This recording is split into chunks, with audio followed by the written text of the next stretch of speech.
Dale, dale. ¿Qué tal? Buenos días, ¿cómo les va?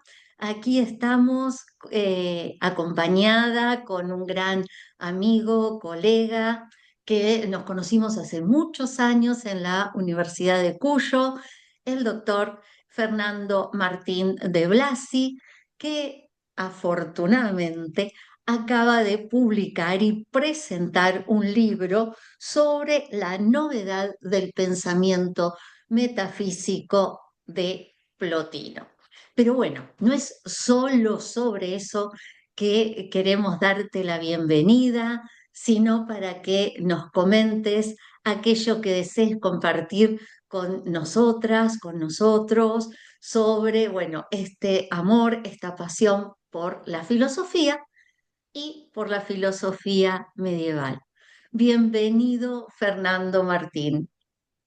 Bueno, hola Susana, ¿qué tal? Buenos días, buenas tardes, en el momento en que nos encuentren.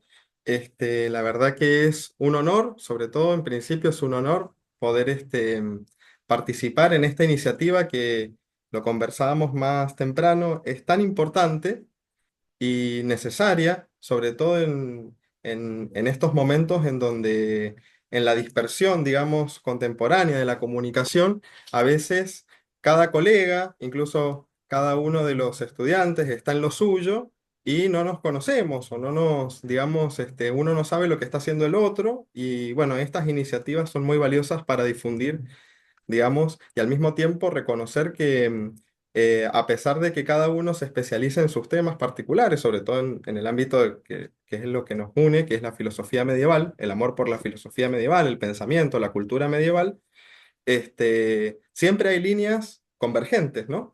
Entonces, eh, he estado escuchando y, digamos, viendo las diversas conferencias que tan amablemente nos compartes de los colegas y realmente es una red que se va gestando y que se va, digamos, conectando para fortalecer el vínculo entre nosotros y al mismo tiempo poder mostrar en la sociedad y en la universidad los trabajos, las producciones o incluso también las propias miradas y perspectivas que siempre vienen también, ¿no es cierto? Como para revisar y actualizar el pensamiento medieval y la filosofía en general. Así que bueno, yo creo que tengo que decir un poco un raconto de mi historia personal, ¿no es cierto? De cómo entré a la filosofía. Si Pues, quieres, sí, eso es sí, a gusto del bien. entrevistado. En realidad es que la filosofía entra en uno, ¿no? No es que uno ingresa en la Exacto, filosofía, sino también, que la sí. filosofía llega a uno. Bueno, bueno, en principio, a ver, te agradezco muchísimo la posibilidad de conversar. Yo me siento como un chico, digamos, como un joven en este evento, en estas reuniones, porque veía que has entrevistado a Celina, a Claudia D'Amico, a Rubén, Patricia, Juan Carlos Salvi, bueno, que son todos amigos, colegas, pero que para, al menos a mí, han sido referentes, maestros, la profesora Jesús Soto, ¿no es cierto? María Jesús Soto, este, entre otros, ¿no? No quiero cometer injusticia, sí, no quiero olvidarme de nadie, pero bueno, así en general, Ricardo, Raquel Fischer, Olguita Larre, que han sido como referentes en Argentina y también en una perspectiva internacional y que cuando yo era un estudiante de la carrera de filosofía allá en Mendoza, en Cuyo, uno los veía, digamos, como referentes. Y a ti misma, ¿no es cierto? Por supuesto, Susana. Este, mm, y de los que fuimos aprendiendo el arte de la investigación y al mismo tiempo lo que es la pasión, el amor por, no solo por conocer más del medioevo, de la filosofía en cada uno de sus autores, sino también por la enseñanza en la universidad, que eso es tan importante, ¿no es cierto? Transmitirlo a los estudiantes y al mismo tiempo transmitir esa pasión, ¿no es cierto? Que nos vincula. Entonces, bueno, yo me siento como un chico, digamos, como alguien impertinente que ha entrado acá como como el cochero del poema de Parménides, que ingresa Así. en el palacio de la diosa, de la indicadora, y las Gelíades le dicen que la convencen para que corra el cerrojo y abra el umbral en la puerta. Y bueno, y la diosa le dice, alégrate porque has venido aquí traído por justicia y por dique. Así que bueno, yo estoy como en alguien que entra como en un lugar eh, del cual no soy digno, digamos, ¿no? Pero bueno, aún No, así, por favor. No, si te la agradezco idea la es ampliar posibilidad. esto a todos los ámbitos, lo que pasa que voy haciendo las entrevistas a medida que vamos coordinando fechas y posibilidades, pero es para todos, para todas las personas y los estudiantes y las estudiantes, sí, sí, para todas. Y bueno, cómo no, vos sos Sí. digno, dignísimo. Está bien. Así que bueno, la verdad es que es una diferencia muy linda. Y bueno, un poco como, a ver, pensando cómo organizar el relato, el raconto, no pude sino acordarme de lo que dice San Agustín en las confesiones, cuando la confesio, en realidad, antes que contar lo que uno hizo o lo que uno vivió, es contar lo que hicieron con uno, ¿no es cierto? Y en este caso, la que la filosofía, la verdad, el bien, ha realizado en la vida de uno. Y ese es el verdadero objeto de la narración, de estas experiencias que tienen que ver con el estudio y con el amor al saber, ¿no es cierto? Y en general y en particular con el saber de la época medieval, o de la historia de la filosofía medieval. Bueno, bueno, desde chico, ¿no es cierto? Desde niño, a ver, yo soy el hijo mayor de una familia, somos cuatro hermanos. Ujú. Si hay algo que yo tengo que decir con total honestidad y franqueza, mis padres siempre han sido laburantes de primera en este sentido, siempre muy, muy entregados al trabajo y unas personas muy honestas. Entonces, desde chico siempre yo aprendí, si hay algo que me tengo que acordar de mis padres, además de los retos y todas esas cosas, este, es que son personas que han trabajado día y noche, tanto mi mamá como mi papá, los dos. Sí, Em, digamos, estábamos en los 90, ¿no es cierto? Una situación también del país un poco medio complicada a nivel económico y a nivel profesional. Pero ellos siempre han sido muy honestos en eso y muy responsables, muy responsables. Llegar a tiempo, cumplir con la palabra. Por ejemplo, en mi casa a lo mejor no nos sobraban cosas, pero nunca nos faltó el pan. Entonces, y siempre se esforzaron por educarnos a mis hermanos y a mí que tuviéramos al menos una formación, digamos, lo más completa posible. Por ejemplo, no sé, nosotros nos pagaban, no podíamos, y aún así, hacían todo lo posible para llevarnos a colegios, a uno de los mejores colegios, digamos, o al claro. menos colegios privados, y eso es de destacar, es de señalar y es de agradecer, ¿no es cierto?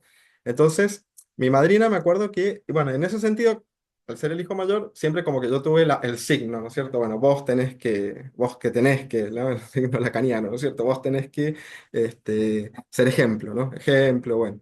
Entonces, pero eso nunca me costó, o sea, nunca lo hice con placer también. Después, el afición al estudio. En mi familia somos en medios de una ascendencia italiana, de una familia grande. En ese momento éramos muchos, los domingos nos juntábamos, éramos muchos siempre. Y yo era el que siempre llevaba un librito y me iba, por ejemplo, en las casas de vacaciones o en las casas de fines de semana, me iba aparte y me ponía a leer, ¿no es cierto? Entonces, el vínculo con la lectura, mi madrina, por ejemplo, nos compraba los libros o algunas revistas y venían libros para leer, entonces ahí siempre, bueno, nos compraba periódicamente todas las semanas. Entonces siempre esas dos cosas, dos experiencias concretas desde la niñez, ¿no es cierto? Desde la niñez, desde que me acuerdo desde que tengo 5 años, eh, la responsabilidad y el amor por el trabajo y el vínculo con la lectura, el vínculo con la lectura. Bueno, después, cuando termino el secundario, digamos, hago un salto así mortal, pero cuando termino el secundario, yo ingreso a la Facultad de Filosofía y Letras, no para estudiar filosofía, sino para estudiar ciencias de la educación. Ajá, Ingresé con un amigo del secundario, digamos, con mi mejor amigo en ese momento, y siempre nos gustó el tema porque estábamos vinculados, yo soy exalumno del Colegio Salesiano, entonces siempre estábamos vinculados con los grupos de la pastoral y siempre en el liderazgo, digamos, en hacer cosas, eventos, y nos gustaba mucho la docencia. también nos gusta, digamos. Él ahora está también dedicado en otro ámbito, pero también sigue en el ámbito docente trabajando en Mendoza. Este, no quiero cometer un furcio, pero sería como un asesor pedagógico o coordinador pedagógico, una cosa así, en los centros educativos. Bueno, entramos a educación y en ese momento, en las carreras, la Facultad de Filosofía y Letras congregaba todo lo que serían las carreras humanistas, ¿no es cierto? Filosofía, literatura, historia, geografía, ciencias de Ujú, la educación, entre otras. Y con todos cursábamos juntos la materia Introducción a la Filosofía. Entonces, cuando entramos, el primer día de clase, en las 8 de la mañana, llega el profesor, que en ese momento era el titular de la cátedra, el titular de la asignatura, y bueno, nos empezó a hablar de Platón y de Aristóteles, del Fedro de Platón y de la ah, metafísica, el sí, primer libro de la metafísica de Aristóteles. Yo cuando escuché eso, yo dije, no, yo tengo que estudiar esto, no puedo seguir con educación. Bueno, seguí un poco, seguí con la carrera y ya terminó el año, pero después ya me decanté por empezar filosofía. Este, mm, y en filosofía, a lo largo de la carrera, fui como teniendo varios momentos, ¿no es cierto? Digamos, en filosofía, por una cuestión histórica, que no viene al caso ahora empezar a relatar o a contar, porque nos vamos a ir por las ramas. Em, la carrera de filosofía tuvo una impronta, los profesores de los profesores que me formaron a mí tuvieron una impronta, o sobre todo uno en particular, un poco hegeliana, ¿no es cierto? De comprender la historia de la filosofía en el modo ujú, hegeliano y todas las disciplinas, la ética, la filosofía del derecho, la filosofía de la religión, etcétera, ¿no es cierto? La metafísica, en clave, podríamos decir, hegeliana y con un discurso, o sea, de hacer querer hacer una combinación, rescatar el Aristóteles al modo de Hegel en relación con Heidegger. Bueno, entonces tuvimos esa impronta, ¿no es cierto?, de la formación en filosofía. Las disciplinas se orientaban en ese momento así. Y medieval era como una cosa un poco extraña, aún así cuando tenía popes, ¿no es cierto? Los profesores ujú, Rubén y el profesor Padrón, por ejemplo, ¿no es cierto? sí, Y los profesores, bueno, Rego y Lucero, sí, que son excelentes y que han, digamos, desempeñado un rol importantísimo en la formación de nosotros. Pero bueno, en general en la facultad, o sea, a lo largo de la carrera, de la sí, currícula medieval era como, bueno, el bicho raro, ¿no es cierto? Porque, por ejemplo, bueno, vos cursabas ética y saltabas de Aristóteles a Kant directamente, ¿no? No pasabas por la ética medieval o los aportes de la ética medieval. Por ejemplo, ¿no? Por decir una cosa sí, así. sí, sí, Porque estaba el prejuicio, que es el prejuicio hegeliano, de considerar la historia en la exacto. fase griega como y en la fase moderna, ¿no? En el medio, Ujú, bueno, es ese momento que solamente sirve ujú, de transición entre un periodo y otro, la fase, digamos, sí, especulativa de considerar el absoluto como sustancia y como sujeto. Bueno, un poco así, ¿no es cierto? sí, Eh, no era en todos, pero en general, en general. Después eso se fue como revitalizando y reformándose, revisando bien, y afortunadamente creo que ahora, por lo que hablo con mis colegas, con mis amigos y con los chicos con los que estamos interactuando, es otro modo sí, de entender la historia de la filosofía, ¿sí? qué Así bien, que, bueno, pero en la carrera, en primer año ya, en primer año de la carrera, me encuentro con Rubén Peretó en el pasillo de la facultad. Entonces se acerca y me pregunta. Yo no me acuerdo si en ese momento tenía, pues yo estaba leyendo, en ese momento, en ese año estaba leyendo, claro, me acuerdo que le conversabas con el profesor Manta sobre el tema del nombre de la rosa, la novela de Eco. sí, Bueno, yo estoy esa novela, escribiendo sobre eso, sí, ¿estabas escribiendo sobre eso? Ah, me marcó profundamente porque yo me la sí, leí en 3 días, o sea, tal sí, cual, son 3 noches sí, blancas que me leí tal la novela, cual, marcó. Entonces, no sé si era que tenía el libro o bueno, no sé, se acerca Rubén y me dice, hola, ¿cómo estás? Bueno, empezamos a conversar y, y hablábamos también porque a mí me había interesado en ese momento, yo estaba interesado en lo que sería la iconografía bizantina. y todo lo que sería la sí, espiritualidad oriental, que a Rubén también sí. le interesa y le apasiona mucho. Bueno, me dice, qué raro, un estudiante de filosofía que le guste la espiritualidad oriental, o sea, la liturgia bizantina. Bueno, entonces me cuenta que en ese momento estaba en un proyecto de investigación con otros estudiantes y me invita a participar, primero como oyente y después, en la medida en que yo, digamos, fui teniendo más asiduidad en la relación, me asignó un tema para investigar dentro de su proyecto, ¿sí? Con bibliografía que, bueno, Muy me dice, bien. bueno, me dijo, Tomás, vas a tener que Sí, trabajar este texto en latín, nosotros todavía nosotros teníamos latín uno todavía, bueno, toma, sí, este texto en latín, arreglátelas como puedas, y hizo bien en hacerlo, y me dio totalmente. bibliografía en francés y en italiano, entonces ya desde así, ya Sí, dije, bueno, entonces, como lo dije en la presentación del libro el jueves pasado, Rubén fue como un referente a nivel de lo que sería la palestra científica, ¿no es cierto? La palestra de la investigación. Entender el estudio con una perspectiva y una responsabilidad analítica e incluso de hermenéutica, exegética de los textos y de lo que sería todo lo que es la pesquisa, empezar a buscar la bibliografía, el pie de página, la cita, el paper, bueno, todo eso. Que la filosofía no se agota en eso, pero también tiene que ver con claro, eso. Nuestra exacto. tarea Así es. no se agota. Bueno, entonces eso fue un hito importante en mi vida, y que lo agradezco hasta el día de hoy porque a partir de esa ejercitación continua, de reuniones periódicas con el grupo de investigación, de discusión, sobre los temas que estábamos investigando nosotros, y después, digamos, desde nuestra perspectiva como estudiantes, o sea, teníamos, no sé, 20 Ujú. años, imagínate. Sin embargo, eso que fue creando un entusiasmo y al mismo tiempo fue generando un grupo que bueno, después ha decantado, como bien lo decía Rubén cuando le hiciste la entrevista, Sí, en profesionales que, bueno, estamos, digamos, uno está en Chile, por ejemplo, Emiliano está en la cátedra en la Universidad Adolfo Ibáñez, sí, otras personas están, Juan está, por ejemplo, en Francia ahora en este momento, bueno, Seferino sí, es el director de la revista sí, Escrita Media, bueno, se ha ido generando como un equipo sí. de trabajo. Seferino, eh, sí. Seferino, ajá. Sí, Que él está trabajando en medieval ahora en la Facultad de Filosofía y Letras y creo que está trabajando no sé, pero hasta donde yo conocía estaba en la Gabriela Mistral. sí. Bueno, Ajá. con Cefe, por ejemplo, trabajamos siempre también, bueno, Rubén funda la revista Scripta Medievalia Sí. en el año 2009, creo, y ahí nos incorpora también a los chicos, entonces ahí empezamos también lo que sería también el trabajo editorial, ¿no es cierto? A trabajar, digamos. Entonces, bueno, ya desde estudiantes, ni siquiera estamos graduados, estábamos en Ujú. vínculo con Exacto. personas que, por ejemplo, digamos, tenían un cargo académico de Ujú. relevancia.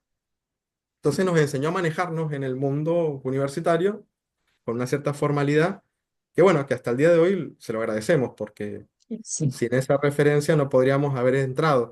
Y además empezamos también a participar en las jornadas, por ejemplo, las que Ah, organizaba Silvana Filippi, sí, de Feliz Memoria, sí, en Rosario, a las de Tucumán, bueno, las sí, que se decían en Mendoza, donde ahí nos conocimos también, en Buenos Aires con Ricardo y Raquel, y bueno, etcétera, ¿no es cierto? Entonces empezamos a generar una sinergia y una red con la gente que estaba estudiando medieval o que está estudiando medieval, que está trabajando en los asuntos medievales en Argentina.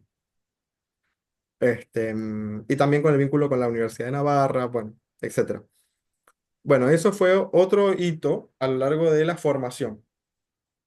Em, el otro grito importante, no solo con medieval, sino con la filosofía en general, al menos así, digamos, lo veo, fue también el contacto con quien fue Rubén fue mi director de becas, doctoral y postdoctoral, y al mismo tiempo de muchas becas que tuve a lo largo de la carrera como en las secretarías de ciencia y técnica.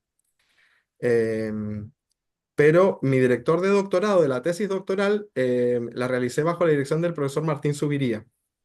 Ujú. Subiría estaba en la cátedra de Antigua, o sea, lo conocimos en segundo año de la carrera, y en la cátedra de Metafísica, ¿sí? Entonces, el profesor Subiría fue, en ese sentido, un maestro, no tanto en el ámbito de la investigación, aun cuando él es investigador del CONICET y ha escrito muchas cosas y ha hecho una labor ingente sobre el tema de la difusión de los escritos, por ejemplo, del idealismo alemán al español, ¿sí? O incluso ha traducido cosas ha escrito sobre la carta, por ejemplo, sobre el humanismo de Heidegger en Oh, notas.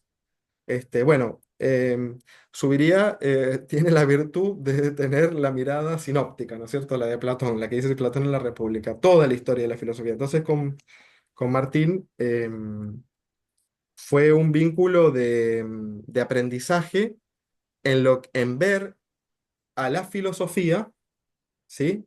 Un poco como lo que decían los colegas a los que les has hecho la entrevista, por ejemplo, lo que decía Claudia D'Amico, la filosofía no es solamente el pie de página del paper o incluso también aprender cosas, sino es un arte de vivir, de aprender a vivir, exacto, como nos totalmente, sí, enseñan, por ejemplo, los filósofos que exacto. hicieron carne su pensamiento, incluso hasta se Ujú. jugaron la vida por aquello que pensaban.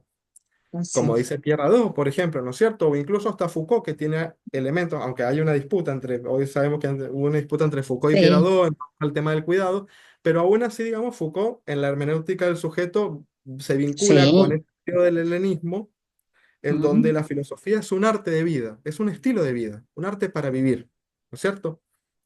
Y eso lo aprendí de él, bueno, a un montón de anécdotas, un montón de anécdotas. Pero, por ejemplo, el profesor Subiría durante toda la carrera, y por 10 años, casi 10 15 años, digamos, desde que me gradué hasta que seguí trabajando con él en la tesis y después en otros, bueno, Subiría no tiene televisión en su casa, por ejemplo. Él era el Ay, profesor yo de tampoco. matemática, claro, y su señora era nuestra profesora de latín, profesora Salatino. Sí. Ah, Bueno, sí, sí, dos sábados, era seguro, 2 sábados por mes nos esperaban a las 9, a las 8 de la noche, ¿sí? O 9, y a un grupo, a los grupos de los estudiantes que estábamos trabajando con él o que estábamos cercanos a él en los cursos, para ver una ópera, por ejemplo. Él se había comprado una pantalla de claro. las blancas, grandes y un Sí, proyector. Entonces, así, un ciclo de ópera, por ejemplo. Ciclo de ópera, sí, por ejemplo, el ciclo de Richard Strauss, el ciclo de Mozart, o cosas sí. así. Wagner. Nos esperaba, entonces veíamos la ópera y después Qué conversábamos, bien, comíamos sobre eso. Bueno, anécdotas así, por ejemplo. qué Todos bien, los sí. veranos y todos los inviernos, todos los veranos y todos los inviernos, él nos abría la puerta de su casa estábamos desde las 8 de la mañana hasta la 1 de la tarde sentados a leer un canto de Homero, por ejemplo, en griego, escandirlo y traducirlo Sí. en griego y después las odas de Horacio en latín, por ejemplo. Bueno, esas cosas así, hacía su... Entonces tuvo esa gentileza de darnos a conocer el pensamiento desde una mirada incluso también que tiene que ver con la cultura, ¿cierto? Con la cultura, con el Sí, arte, aprender a recitar la poesía griega y latina. Este, y eso sin ni hablar de, bueno, de los textos de la filosofía en general. Entonces, él se educó, él se formó, lo dije en la presentación, con el profesor Beder, que fue discípulo de Heidegger. Y Beder, bueno, si bien se apartó de Heidegger, hizo un seditio, como le llama él, un apartamiento, un set, puso un set, un pero. em, Fue un discípulo auténtico en el sentido de que ni reprodujo lo que dijo el maestro, ni repitió lo que dijo, exacto, ni tampoco exacto. lo negó a rajatabla, ni lo criticó. Que son las dos actitudes que nos enseñó Subiría siempre en relación con toda la filosofía. No ser ni Sí, un desagradecido, ni tampoco un ingenuo. No recibir de exacto, manera ingenua, ni aceptar, ni tampoco rechazar así porque sí, exacto. sino Sí, poder poner un reconocimiento y ponerlo en su sitio, cada uno en su sí, sitio. Entonces, así nos enseñó a ver la historia de la filosofía como la historia de la verdad en relación con las posiciones del pensamiento y tener una sí, mirada agradecida, magnánima, este, y en relación con nuestro presente, que es el presente exacto. contemporáneo, en Mm. donde el saber antiguo, medieval, incluso hasta moderno, está siendo puesto en tela de juicio, ¿sí? O amenazado, o digamos, no sé si amenazado, no sería la palabra, pero puesto, por ejemplo, por por la dispersión de los discursos, por ejemplo, o por la Sí. inteligencia artificial, o por las labores de las performances lingüísticas Ujú. que atentan contra una mirada que tiene que ver con la tranquilidad, con la serenidad, con el estudio, con la paciencia.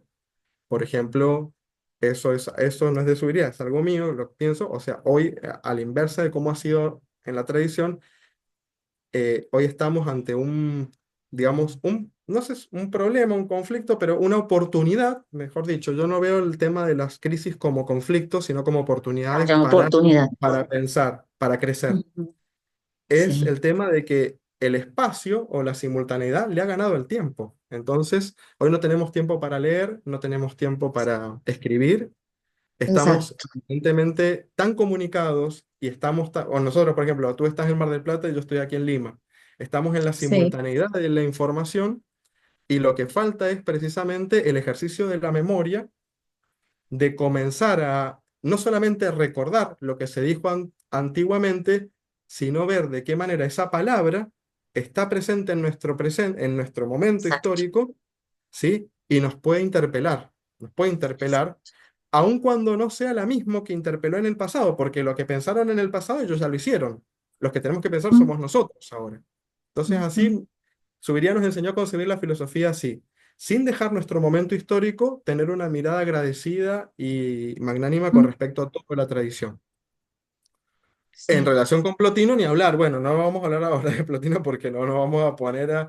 Pero Plotino, bueno, marca ese bien, hito fundamental en el cual todos los historiadores de la filosofía, que son importantísimos, consideran que es precisamente sobre la base del esquema hegeliano, que es el final de la antigüedad griega, cuando en realidad convendría situarlo como un momento crítico en la historia del pensamiento en función del cual después todo lo que sería la teología cristiana contribuyó a pensar lo que sería lo que Plotino dijo como precisamente la trascendencia del bien, la trascendencia del principio y sobre todo la presencia del bien que no tiene que no es de manera solamente intelectual, solamente el vínculo con el bien no es intelectual como en Platón, sino que tiene que ver con una operación y con una unión, que tiene que ver con el amor. Un amor que, bueno, algunos consideran que es místico, otros consideran que, que no, es que amplio. es alegórico, pero bueno, son cuestiones de los Sí, especialistas eruditos,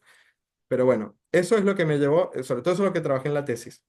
Bueno, no sé, ¿qué hago? ¿Sigo hablando? No, pues yo soy medio charlatán, pero no tenés, sé. sí, sí, tenés 8 minutos aún, Ah, así 8 minutos. que Oh, nada, bueno, se nos fue. sí, Bueno, nada, entonces sí, eso que ¿viste? creo que me parece que estamos considerando cómo son digamos, estos elementos de interpretación, al menos qué es lo que considero yo que tiene que ver la filosofía con uno.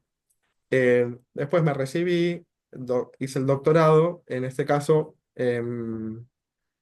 tengo que agradecerle a la providencia también y a la vida el tema de que tuve la posibilidad de hacer una carrera en ese sentido un poco prolija, ¿no? Un poco prolija.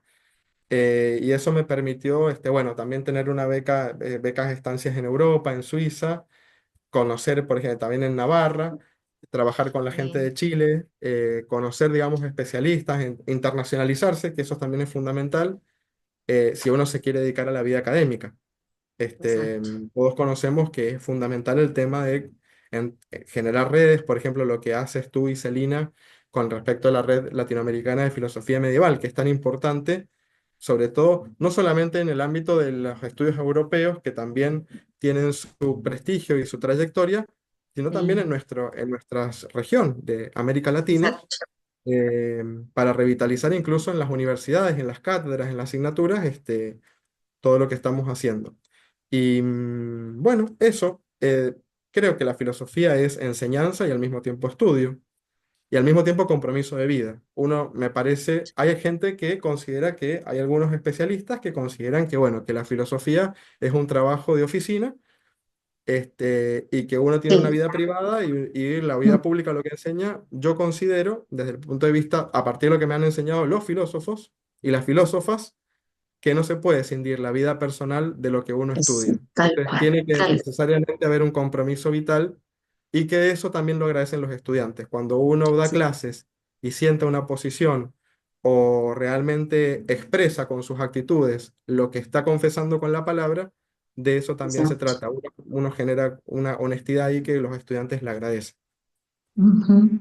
Tal Bueno, cual. Sí, sí, Fernando Martínez, sí. Así que y esta visión tuya de la filosofía, este camino que nos hiciste, que nos brindaste para que te acompañáramos, mil gracias, porque si no, no tenemos este espacio que nos deja también pensando nuestra propia práctica, nuestras cuestiones en común, que también es muy importante y que a veces, bueno, por estas distancias que son geográficas, que no de afecto, no nos ponemos en contacto. Así que ojalá que sigamos en este camino y esto que vos decías, el estudiante percibe esa pasión, ese amor que nosotros, cada una de nosotras y nosotros ponemos en esto que hacemos.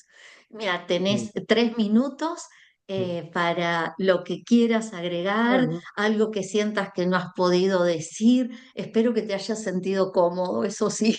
No, por supuesto, sí, sí, sí. Sí, la verdad que uno agradece estos momentos porque son distendidos y fuera del ámbito formal de lo académico, así que uno puede tener la posibilidad de conversar y de explayarse, ¿no es cierto?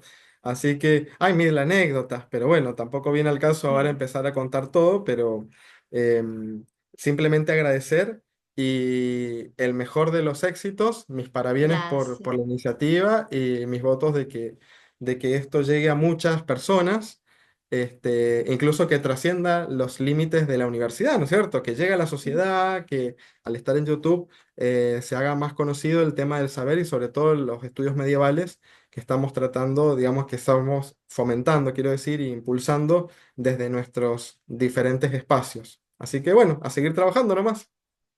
Muchas gracias. Sí, afortunadamente yo estoy sorprendida porque tenemos muchas personas que nos siguen y que se han inscrito en el canal, así que estamos muy felices con esto y con la aceptación, sobre todo con la aceptación de todas y todos ustedes.